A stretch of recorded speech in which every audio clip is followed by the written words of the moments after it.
सौंदर्यीकरण का जीर्णोद्धार किया गया है 15वें वित्त आयोग के पैसे से। और प्रमुख जी यहाँ हैं, बाकी जो हमारे दूसरे राजनीतिक दल के जो सीनियर लीडर हैं इस प्रखंड के, वो लोग भी यहाँ उपस्थित हैं। सबके लिए खुशी की बात है। जी, मैं जब आई थी तब बहुत जीर्ण अवस्था में था ये भवन। ये ब्लॉक बहुत बुरा हाल था इसका, एकदम गिरने की स्थिति में था। और आज देख रहे हैं आप कि क्या से क्या बन गया। लाली बदले की फतुहा के ब्लॉक में कोई 200-500 रुपए देके काम नहीं होता है। नहीं, ऐसा कुछ नहीं। अब सब पहले था ऐसा, लेकिन अब नहीं है, अब सब खत्म हो गया है। नमस्कार, मैं हूं देवांशु, आप देख रहे हैं न्यूज़ फॉर नेशन। इस वक्त हम फतुहा में हैं, जब मौजूद हैं जहां पर फतुहा के ब्लॉक भवन का उद्घाटन जो है वो किया गया। तस्वीरें देखिए, बिहार सरकार के भवन निर्माण मंत्री अशोक चौधरी आपको विजुअल्स में नज़र आ रहे होंगे और इन्होंने आज फतुहा के ब्लॉक भवन का उद्घाटन जो है वो किया है। अरसे से जर्जर अवस्था में ब्लॉक भवन था, लोगों को काफ़ी परेशानियों का सामना जो है यहाँ पर आने वाले लोगों को करना पड़ता था, क्योंकि भवन जो है वो पूरी तरीके से क्षतिग्रस्त हो गया था। अब नया भवन जो है वो बनकर तैयार है, जिसका उद्घाटन जो है वो बिहार सरकार के मंत्री अशोक चौधरी ने किया। थोड़ा सा नज़ारा हम आपको दिखा देते हैं किस तरीके से नए ब्लॉक भवन जो है वो बना है और दिख रहा है। तो देखिए, अभी पहला दिन है, बिल्कुल जो है वो रंग रोगन के साथ और जगह जगह पर बैलून जो है वो लगाए गए हैं, ताकि जो भी लोग यहाँ पर आए उन्हें गुड जो है वो अच्छा फील हो। आगे आप वीडियो में देखिए क्या कुछ कहते आ रहे हैं, नज़र आ रहे हैं अशोक चौधरी उद्घाटन करने के बाद। अच्छा है, जैसा अब जो हमारे त्रिदर्शीय जो पंचायती राज व्यवस्था है उसमें जितना भी जो भी हमारी संस्थाएं हैं, चाहे वो पंचायत स्तर पर हो, अभी माननीय मुख्यमंत्री जी ने हर एक पंचायत में लगभग 2000 पंचायतों में पंचायत सरकार भवन सैंक्शन किया है। और अभी पिछले कैबिनेट में ही ये सैंक्शन हुआ है और पंचायत भवन सरकार का निर्माण हर एक जगह 2 करोड़ की लागत से पंचायत भवन सरकार भी बनाया जा रहा है। आज इस प्रखंड फतुहा पटना से लगा हुआ है, हम लोगों का ये प्रखंड है फतुहा, और बहुत पुराना प्रखंड है। और इस प्रखंड के सौंदर्यीकरण का जीर्णोद्धार किया गया है 15वें वित्त आयोग के पैसे से। और प्रमुख जी यहाँ हैं, बाकी जो हमारे दूसरे राजनीतिक दल के जो सीनियर लीडर हैं इस प्रखंड के, वो लोग भी यहाँ उपस्थित हैं। सबके लिए खुशी की बात है। जो हमारे प्रखंड कार्यालय जो लोग आते हैं अपना प्रखंड से नियमित कार्य के लिए, विकास योजनाओं के लिए, उन सब के लिए बैठने का प्रतीक्षालय भी बना है। तो निश्चित रूप से धीरे धीरे जो हमारा जो महात्मा गांधी का और बाकी लोगों का सोच था कि डिसेंट्रलाइजेशन ऑफ पावर हो, जितनी भी सरकार की योजना है, नीतियां हैं, वो नीचे स्तर पर जाए।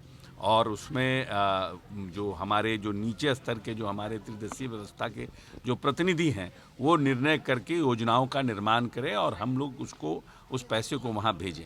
तो वो साकार रूप ले रहा है। और पंचायती राज व्यवस्था में नीतीश जी के पहले जो चुनाव हुआ करते थे उसमें आरक्षण की व्यवस्था नहीं थी।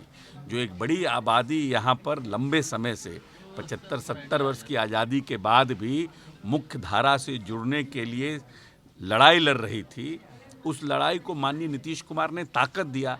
यहाँ जो आधी आबादी थी महिलाओं की, उनके लिए भी आरक्षण की व्यवस्था की। और अति पिछड़ा, अनुसूचित जाति, जनजाति जैसे लोगों को भी आरक्षण, जो जीवन में कभी सोच नहीं सकता था कि हम मुखिया बन सकते हैं, उसको लगता था कि हम मुखिया जी के यहाँ मिलने जाएंगे तो पता नहीं मुखिया जी हमको कैसा व्यवहार करेंगे, वैसे लोगों को माननीय नीतीश कुमार ने मुखिया बनाने का काम किया। ये बड़ी बात है। आज जो इस प्रदेश में जातीय उन्माद कम हुआ, जो नक्सलिज्म कम हुआ, इसका सबसे बड़ा कारण है कि त्रिदशीय पंचायती राज व्यवस्था में सभी को प्रतिनिधित्व देने का काम किया। इसलिए खुशी की बात है कि फतुहा में भी इतने अच्छे प्रखंड भवन का निर्माण लोगों ने कराया है। हम सभी जनप्रतिनिधियों को धन्यवाद देते हैं, प्रखंड प्रमुख को धन्यवाद देते हैं, यहाँ के प्रखंड के जो हमारे प्रखंड विकास पदाधिकारी हैं, उन सबको हम धन्यवाद देते हैं। यह बिहार सरकार के मंत्री अशोक चौधरी, जिनका साफ तौर पे कहना था कि ये नीतीश कुमार की देन है कि महिलाएं जो हैं वो प्रमुख बन रही हैं, ब्लॉक लेवल पर जो है वो काम खूब हो रहा है और ब्लॉक के भवन भी बन रहे हैं। आगे आप देखिए फतुहा की ब्लॉक प्रमुख क्या कुछ कहती हुई नजर आ रही है, उसके बाद आप सुनिए कि ब्लॉक से जुड़े हुए कई लोगों का इससे हमने प्रतिक्रिया जानी, कई लोगों का बयान जो है हमने लिया है। जी, मैं जब आई थी तब बहुत जीर्णशीर्ण अवस्था में था ये भवन। ये ब्लॉक बहुत बुरा हाल था इसका, एकदम गिरने की स्थिति में था। और आज देख रहे हैं आप कि क्या से क्या बन गया, और हमने जो वादा किया था उसे हमने पूरा भी किया है। सिर्फ भवन वाला वादा ही पूरा कर रही है कि और भी वादा पूरा कर रही है? नहीं नहीं, सारे वादे जितने भी मुझसे, मतलब मैं अपनी तरफ से पूरी पॉसिबिलिटीज कर रही हूँ कि हाँ जितना हो सकता है सारे वादे पूरे करूँ। वादों पूरे करने में कोई अड़चन भी आ रही है क्या ब्लॉक लेवल पर? अड़चन नहीं, थोड़ा बहुत तो होता है। जो पहले का जो स्थिति था वो थोड़ा सा तो असर उसका दिख रहा था, लेकिन हमने संघर्ष किया और उसमें अपना सफलता पाया। अधिकारी बात सुनते हैं? जी जी, अधिकारी बात सुनते हैं सब अच्छे से, तभी तो मिलजुल कर हम लोग आगे बढ़े और इसका मतलब नवीनीकरण किया। अच्छा, लोग कितनी समस्याएं सुलझा पा रही हैं ब्लॉक लेवल पर आप? क्योंकि गांव के लोग कहीं ना कहीं छोटी छोटी शिकायतें लेकर आते हैं। कई दफ़ा देखा गया है कि ब्लॉक पे आते हैं तो कोई 200-500 रुपये मांगे जाता है। जी, क्या जी। यहाँ पर क्या सिस्टम है? पहले था ऐसा सिस्टम, लेकिन अब नहीं, अब बहुत कुछ बदल चुका है। आप पता कर सकते हैं लोगों से, जनता से, बहुत कुछ बदला है पहले से। अब ऐसा कुछ नहीं है, दलाली का एकदम पूरा ख़त्म हो गया है, कोई दलाली नहीं है। दलाली मतलब कि फतुहा के ब्लॉक में कोई 200-500 रुपये देकर काम नहीं होता है?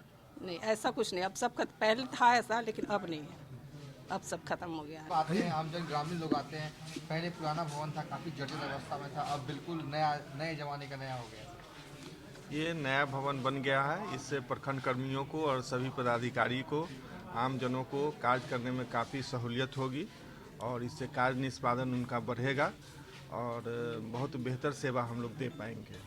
आप मानते हैं कि नया भवन बनने से कार्य निष्पादन बढ़ेगा? बिल्कुल बढ़ेगा, क्योंकि नया सुविधा मिलता है, नया भवन रहता है और पुराना जो था उसमें बैठने में दिक्कत थी, ऊपर से गिर रहा था, फर्श ठीक नहीं थे, काफ़ी दयनीय स्थिति में थी। तो आज काफ़ी अच्छा स्थिति में